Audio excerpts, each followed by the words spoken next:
Hello friends, Demonic Angel, and today I wanted to just go over some occult readings and books that I definitely recommend, and it's nothing too formal. It's kind of a mixed bag of things I suggest, but that's fine. So I did start reading this kind of stuff pretty young. Some of it, minus the satanic stuff, until I was older. I was really interested in reading just a lot. So I guess first off, I would recommend reading the King James Bible. And if you don't like the eloquent sort of language of the old times, then you could read the New King James Version.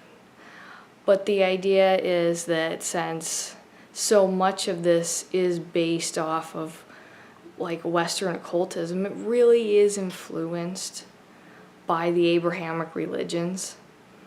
I mean, if you want to, go all out and read the Quran and other books that pertain to these Abrahamic religions, then do so. But to just really have a strong understanding of some of the basics. And I also really advocate reading the source yourself. Sometimes I know it is boring. I can actually enjoy those kinds of boring things, but it's really important to read the primary source one time yourself and then make your own conclusions, because all these other books and podcasts are all somebody else's opinion or summary of the text itself. So then, you can have your own original understanding. That just, it really just is a great idea for anybody wanting to practice the occult. Another one that I recommend that I started reading as a younger teenager, Scott Cunningham's stuff, and his most popular book, just called Wicca, is really good. I mean, and I guess I'm just boring as fuck, but I'll preach the basics as well again.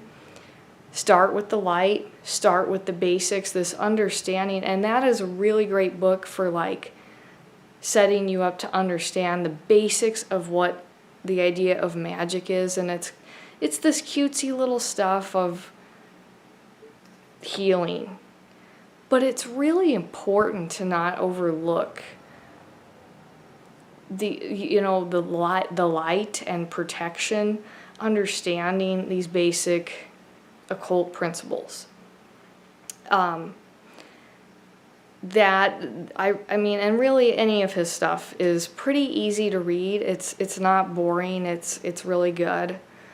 And as far as I think what some other another influence for me is actually reading Dante's Inferno. That is really important to obviously Western occultism and thought in general, because here's these people commit these different sins, and this is a book written in the Middle Ages, and they suffer according to each sin that they commit. And I think the idea, as far as for us occultists, is it kind of explains why some of these ghosts might be not willing to move forward, because they're stuck on these different things. And it's not about judging something for a sin as much as it is understanding what kind of things that keep people bound. And in these kinds of ways, like when I talk about dead people that look like they're decomposing still, that has to do with a psychological denial of death, or portraying their illness, so that somebody can feel their pain and they can be understood and move on. But that is just completely fascinating in that idea, and it really affected, Christianity, to understanding these sins are met with these punishments of hell, and hell is multi-layered, and it goes, for occultists, it's like the idea with, you got the Grand Grimoire, of course, and all the different, the Ars Goetia, obviously, to understanding, like, here's our understanding of these layers. So, like the idea with lucifuge rofocal, that there's like a court system in hell, and there's these different demons that preside over these different things, different functions. And I think that most of us occultists kind of look at these ideas and interpret them in our own ways. But they're there, and it's great to read that primary source once again. And of course, the Grand Grimoire and the Ars Goetia. I personally like the one that was written by MacGregor Mathers, and then edited and stuff by Crowley. And the idea that, Crowley even was saying is that these 72 demons are psychological aspects of us. And I don't believe that they're just us, but I think that understanding that, to me, there has to be a psychological component there as well. I don't think that it blames somebody who gets depressed and possessed, because that's kind of what empaths do. But it is this understanding that you have to be open and matched with this experience, because you're meant to understand it. So that's really there for me. And it's fascinating, especially these grimoires are not boring, but I think it would be great to read on a spooky night. So, what else is there? So I would say that the Satanic Bible by Anton LaVey, Church of Satan founder. And you've got the 10 satanic principles and the 9 satanic sins. Those are pretty good things to look into if you want to be in the left-hand path. They're not even outrageous. I think that if people read that and then most people would probably morally agree that these would be great ways to live your life. The only thing that most people don't, or they don't immediately agree with or see, is that putting yourself first and being selfishness in this positive way, which is really talked about in the Satanic Bible, is this best way to live your life, and then those around you are going to live their better versions of themselves. So you're already messed around by all these institutions and which way the wind blows. You got all this baggage from different layers of things you've been through. But to really live your best life, here's some basic stuff, and don't feel bad about not being religious. And don't feel bad about pursuing your own interests. And I do think that that's important to understand with being an occultist.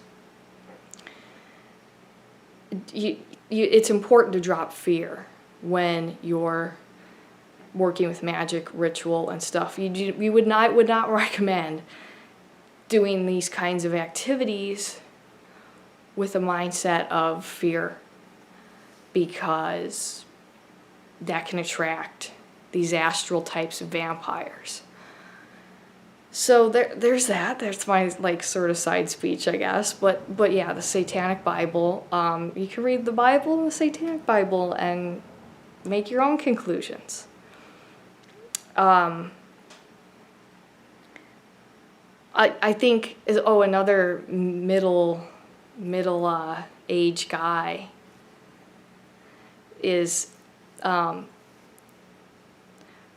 of course, and the 3 books of Occult Philosophy. So it's kind of dry reading, but that's okay.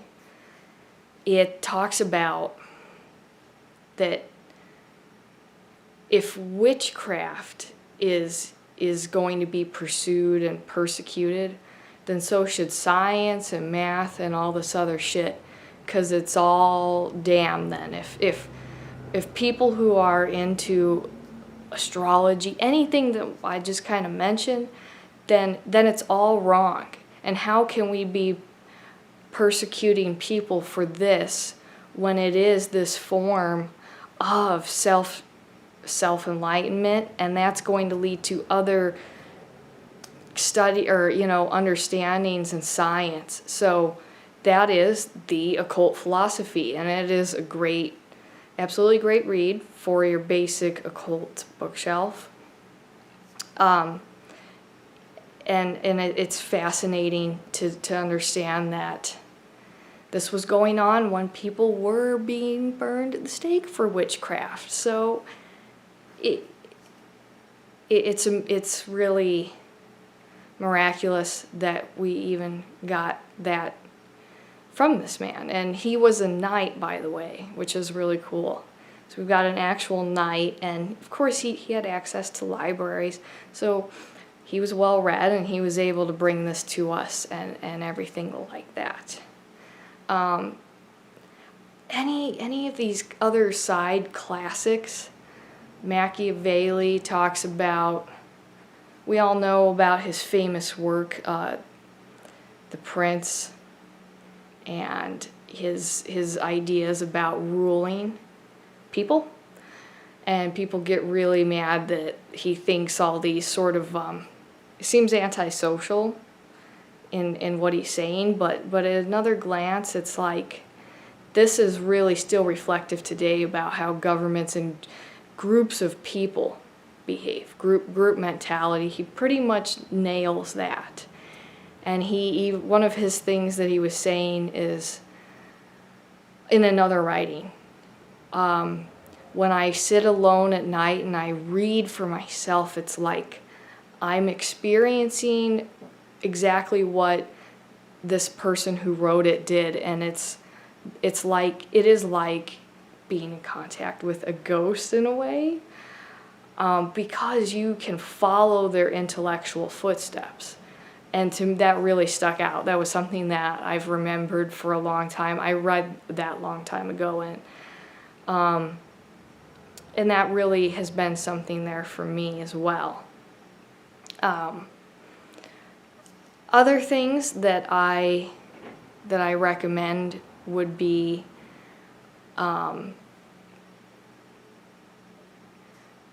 besides the different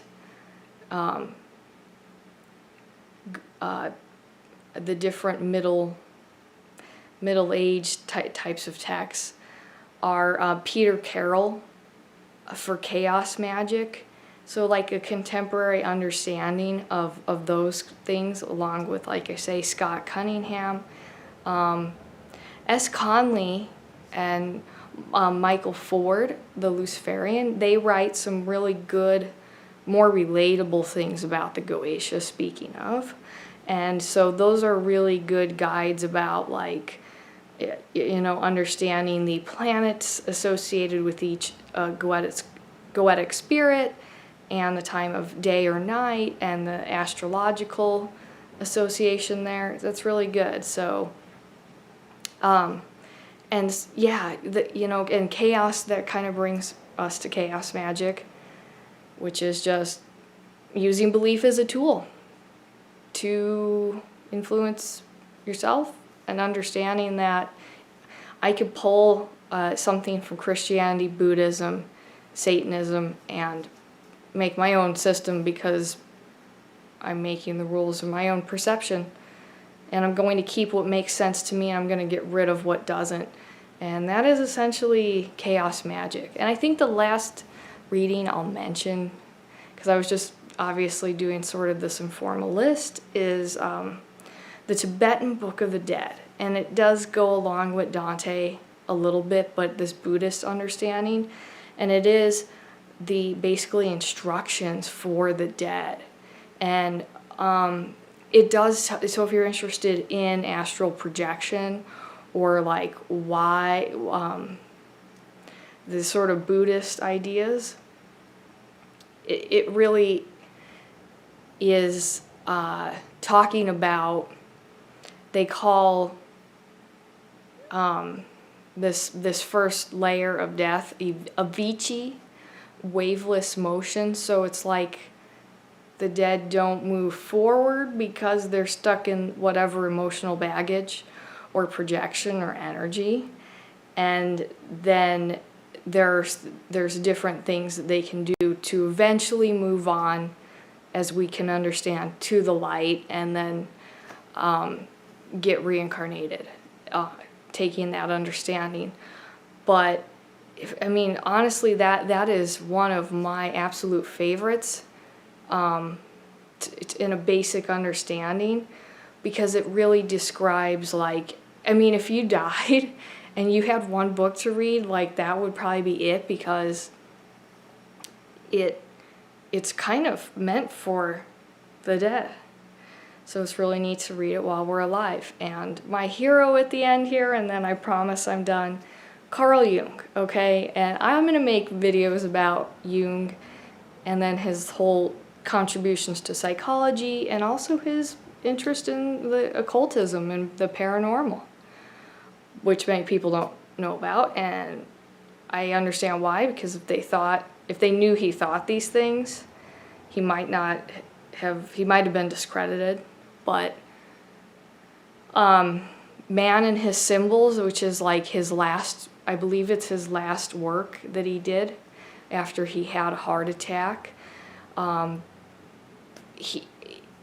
This is this understanding, any of his works. You could pick absolutely any. I'm just going off the top of my head. And I know Man and His Symbols is a really important one. He really is saying that it's not just the conscious and the unconscious that is affecting us. There's this collective unconscious, and there's also probably, there's the paranormal as we consider. So this symbol isn't just, it doesn't mean the same thing to everybody. It kind of can in a way, and then it interacts with yourself, and that can form its own energy. It's about the meaning to this individuation, as we say. So there's these universal archetypes, and he wrote all his books about archetypes, and I do think that is important to understand as an occultist, because if you are doing love spells and you work with the dead, they have their archetypes that they are searching for or portraying. The evil villain, or looking for their father if they were a little kid. So they're looking for this something that is kind of almost like a stock character. And that's how that works. They don't see us as people, they see us as energy. And they usually can only see people who are made of light. And why certain people are like that is complex. Hereditary trauma can open people to these things as well. But and that's even what Jung talks about, is these things in his writings. And there's some of his books that are more about that than others. And even Friedrich Nietzsche, the guy who said, "Hey, God is dead." That's kind of what everybody knows him for, but he really influenced Western philosophy, but agnosticism in general, and he was talking about Twilight, like his book Twilight of the Idols is like all these people who worship religion, but they don't see nature, and they don't worship nature, revere nature.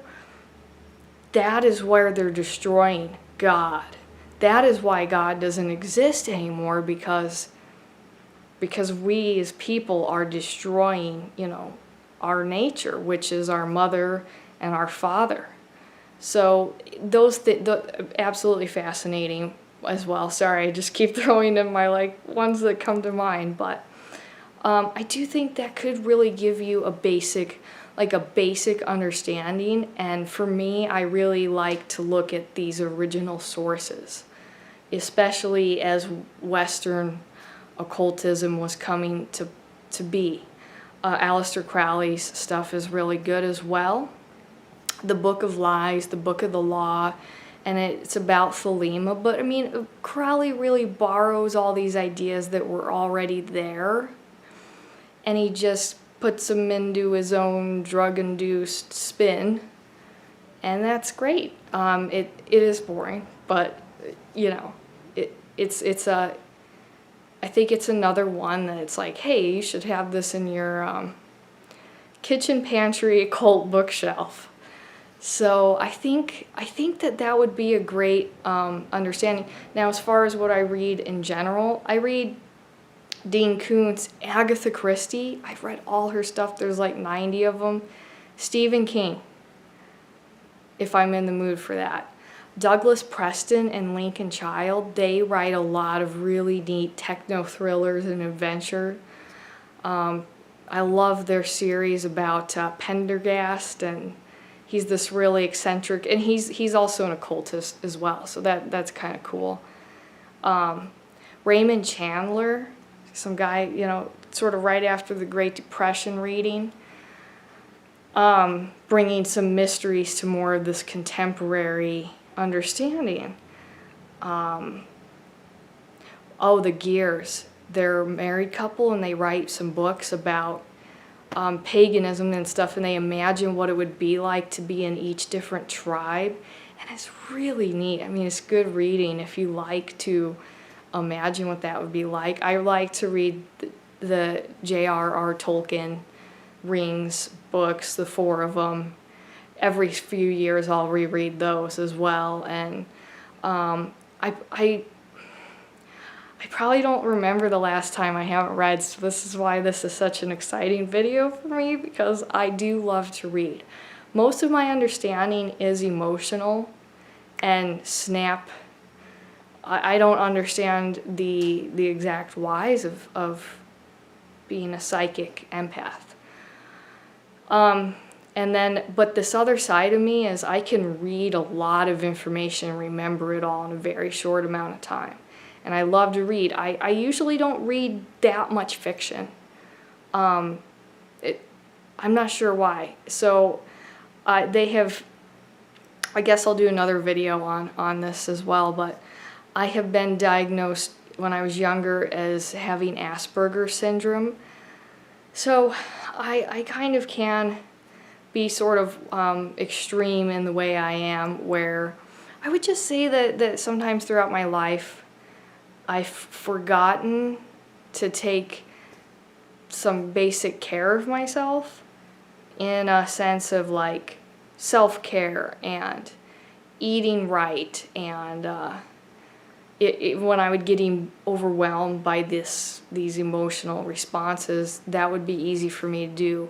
I don't really do that, so much anymore, because I try to regulate and be self-responsible as much as possible. Sometimes I just can come off to people that I know is a little bit aloof, and they'll say something to me, and I'll just say something that's really completely unrelated, or I probably I have to kind of work to make sure that I'm staying on topic with people when I speak to them, because it's very easy for me to like on one hand, I live in my own world on the astral plane a lot more than other people. But on this other hand, knowing all this random shit, it's very useful. I could be like, hey, here's this herbal medicine that should work out for your problem a lot better. And people it does usually help people, like my suggestions. And then, that's kind of a good thing that I've gotten out of my fascination with dead people is I have an understanding that's pretty decent for somebody who's just an armchair sort of person of how to best make the living body function a little bit better based off of these different issues, understanding it as a whole body. Everything has a chemical, spiritual, philosophical, physical reaction, and those things follow each other. So I believe that it's best to address those things on this holistic level. But yeah, that's just kind of like the rundown of how I am. So I can read an entire book in a whole day and remember all of it, but I have these other problems with socializing with people, which I know that sounds really weird compared to the way I've talked about my life before, and my life before was that I had problems with addiction.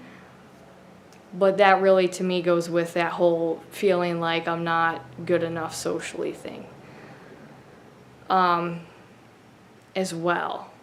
So no, that's just me as a person a little bit. But that was a long video, so I hope you all are staying safe out there. And I think that I'm going to be okay, at least for this wave, because I've already gotten COVID.